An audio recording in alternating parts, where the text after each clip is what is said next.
Everyone, welcome back on civil service bureau channel से everybody.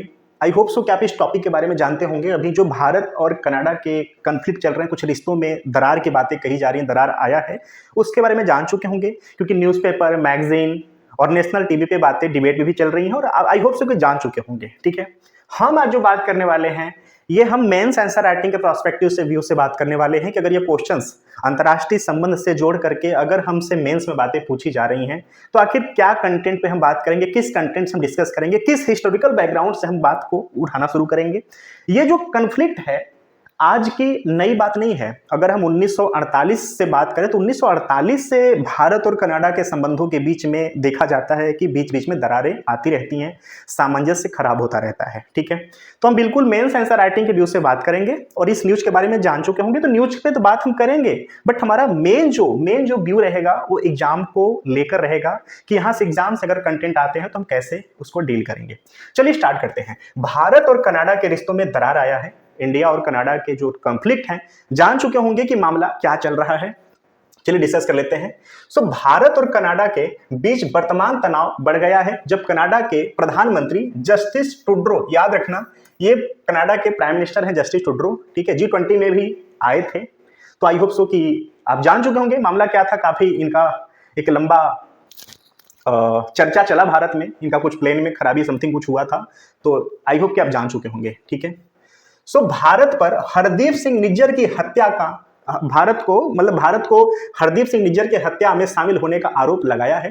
हालांकि इस फिर कमेंट से ये बाद में बदले भी। ठीक है, तो ये हरदीप सिंह निज्जर है जिनकी की हत्या भी हुई है और इनका जो आरोप है इनके हत्या का वो भारत पे लगाया गया है, प्राइम मिनिस्टर जो है कनाडा के। ठीक है, भारत ने आरोपों को खारिज कर दिया है और कनाडा पर खालिस्तानी चरमपंथियों की पनाह देने का आरोप लगाया। भारत का व्यू है कनाडा के पर्सपेक्टिव में कि भैया आप जो हैं वह खालिस्तानी चरमपंथियों को पनाह देते हैं और बिल्कुल ये निराधार है कि आप ये जो बात कह रहे हैं कि हम उसमें शामिल हैं।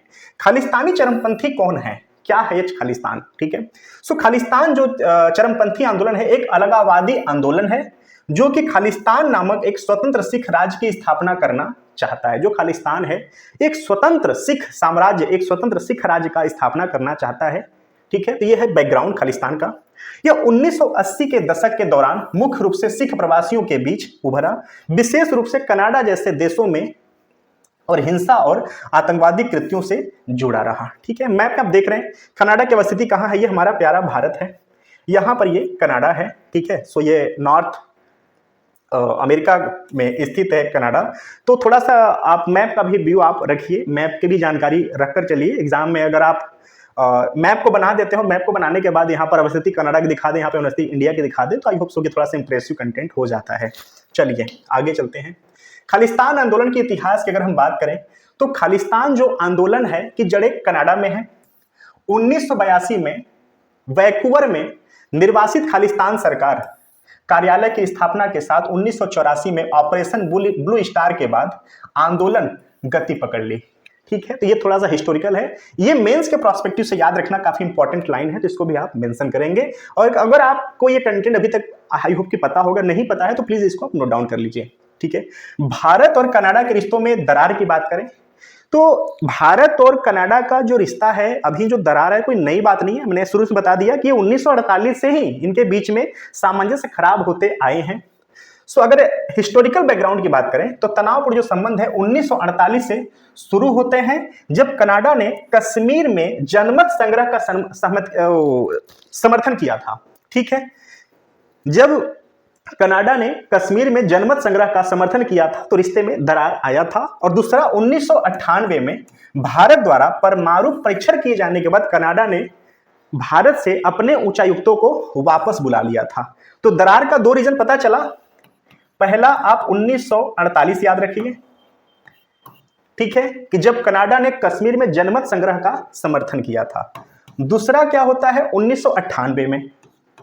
ठीक है, 1998 में यह क्या मामला है, भारत द्वारा परमाणु परीक्षण किए जाने के बाद कनाडा ने अपने विरोध जताने के लिए अपने उच्चायुक्तों को भारत से वापस बुला लेता है। ठीक है, चलिए अगर हम सिख एक्सट्रीमिज्म की बात करें, उग्रवाद की बात करें, तो कनाडा ने सिख अलगाववादी समूहों की उपस्थिति, उदाहरण के लिए 2022 में भारत ने कनाडा द्वारा खालिस्तानी अलगावादी जनमत संग्रह की अनुमति देने पर आपत्ति जताई। खालिस्तान आंदोलन के पुनरुत्थान के बारे में चिंताएं, उदाहरण की अगर बात करें तो एक हालिया घटना जहां कनाडा में खालिस्तान समर्थक परेड में भारत की पूर्व प्रधानमंत्री इंदिरा गांधी और उनके हत्यारों को चित्रित करने वाली एक झांकी दिखाई गई थी। ठीक है, तो ये भी आप कंटेंट को याद रखिए कि कैसी कैसी कृतियां की जा रही हैं वहां पर। कनाडा की राजनीति पर सिख प्रवासियों का अगर प्रभाव की बात करें तो उदाहरण के लिए कनाडाई पीएम जो जस्टिन ट्रूडो है ने अपनी सरकार के अस्तित्व के लिए न्यू डेमोक्रेटिक पार्टी पर भरोसा किया और जो न्यू डेमोक्रेटिक पार्टी है एनडीपी के नेता जगमीत सिंह जो खालिस्तान के मुख्य समर्थक हैं। क्लियर? तो आप समझ गए कि जो वहां के प्राइम मिनिस्टर हैं उनका कितना गहरा रिश्ता है खालिस्तान समर्थकों से, खालिस्तान के लीडरों से। ठीक है, चलिए अगर रिपोर्ट में कुछ बदलाव किए गए, ठीक है, ओके, चेंजिंग रिपोर्ट की अगर हम बात करें यहां बदलाव है।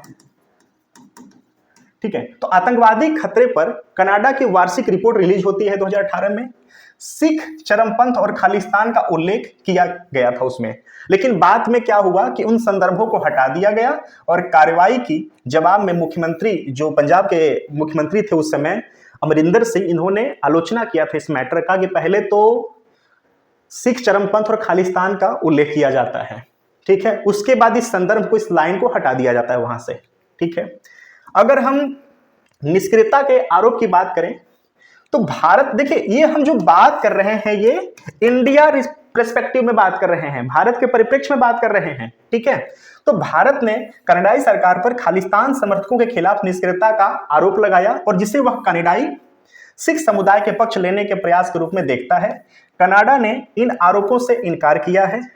फरवरी से मार्च 2023 की बात करें तो भारत ने कनाडा में अपने राजनयिक मिशनों पर हमलों का विरोध किया। ठीक है, आप्रवासन पर प्रभाव यानी इंपैक्ट ऑफ इमिग्रेशन की बात करें तो मौजूदा तनाव के कारण कनाडा में भारतीय नागरिकों, मुख्य रूप से पंजाबियों द्वारा शरण के दावों का उल्लेखनीय वृद्धि हुआ है। अब हम बात करते हैं कनाडा के पर्सपेक्टिव में। अभी तक हमने इंडिया के पर्सपेक्टिव में बात किया, अब हम कनाडा के पर्सपेक्टिव में बात कर रहे हैं। कनाडाई अधिकारियों का तर्क है कि खालिस्तान अलगावादी आंदोलन अपेक्षाकृत महत्वहीन है, यानी भारत के द्वारा जो एलिगेशंस लगाए जा रहे हैं वो बिल्कुल महत्वहीन है, तर्क संगत नहीं है। सिख फॉर जस्टिस द्वारा आयोजित जनमत संग्रह कानून के दायरे में है, कानून के दायरे में काम कर रहे हैं। भारत कनाडा द्विपक्षीय संबंधों के अगर अन्य पहलू की बात करें तो अगर हम डिप्लोमेटिक व्यू से बात करते हैं, ओके, अगर हम डिप्लोमेटिक व्यू से बात करें तो भारत ने 1947 में कनाडा के साथ राजनयिक संबंध स्थापित किए। अप्रैल 2015 में भारत के प्रधानमंत्री की कनाडा की यात्रा ने द्विपक्षीय संबंधों को रणनीतिक साझेदारी तक बढ़ा दिया है। ठीक है, अगर हम पॉलिटिकल व्यू से बात करें, ठीक है, अगर हम पॉलिटिकल व्यू से बात करें तो भारत और कनाडा संसदीय संरचना और प्रक्रियाओं में समानताएं साझा करते हैं। अगर हम व्यवसायिक दृष्टि से बात करें तो भारत और कनाडा के बीच द्विपक्षीय जो व्यापार है 2020 में 6 बिलियन अमेरिकी डॉलर से अधिक रहा है। तो ऐसा नहीं कि भारत और कनाडा के बीच का जो संबंध है बिल्कुल अगर टूट जाए या खराब हो जाए तो हमारे लिए अच्छी बात है, ऐसा कुछ नहीं है, क्योंकि 2020 में 6 बिलियन अमेरिकी डॉलर से अधिक रहा है। व्यापक आर्थिक साझेदारी समझौता के लिए भी बातचीत आपस में हुई है। लोगों के बीच अगर संबंध की बात करें तो कनाडा में बड़े पैमाने पर भारतीय प्रवासी, विभिन्न क्षेत्रों में प्रवासी भारतीयों का योगदान और राजनीतिक प्रतिनिधित्व, सांस्कृतिक आदान प्रदान भी चल रहा है और रहा है। ठीक है, सिक्योरिटी एंड डिफेंस के अगर व्यू से बात करें तो अंतर्राष्ट्रीय मंचों पर सहयोग, आपसी जहाज यात्राएं, 2018 में आतंकवाद का मुकाबला करने पर भारत और कनाडा के बीच में सहयोग की रूपरेखा की भी बात की गई है, तैयारी की गई है। इंडो पैसिफिक व्यू से बात करें तो दोनों देश चीन के प्रति संदेह साझा करते हैं और अंतर्राष्ट्रीय जल के स्वतंत्र और खुले नेविगेशन का समर्थन करते हैं। ठीक है, तो एवरीबॉडी ये व्यू था कनाडा और भारत के पर्सपेक्टिव में।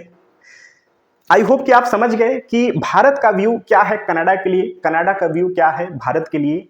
ये जो व्यू है आप इसको याद रखना, यह अंतर्राष्ट्रीय संबंध के अगर सिलेबस से जोड़कर दिया देखा जाए तो हमारी यूपीएससी सीएससी के सिलेबस का बिल्कुल सीधा सीधा ये कंटेंट है। तो आई होप सो कि आप इसके कुछ पॉइंट को जरूर नोट डाउन कर लेना।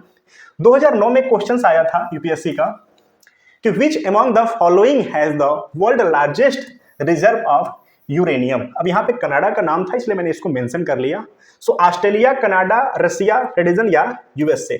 तो जो सबसे ज्यादा रिजर्व है ना यूरेनियम का वो ऑस्ट्रेलिया में है, तो इसको भी आप नोट डाउन कर लेना।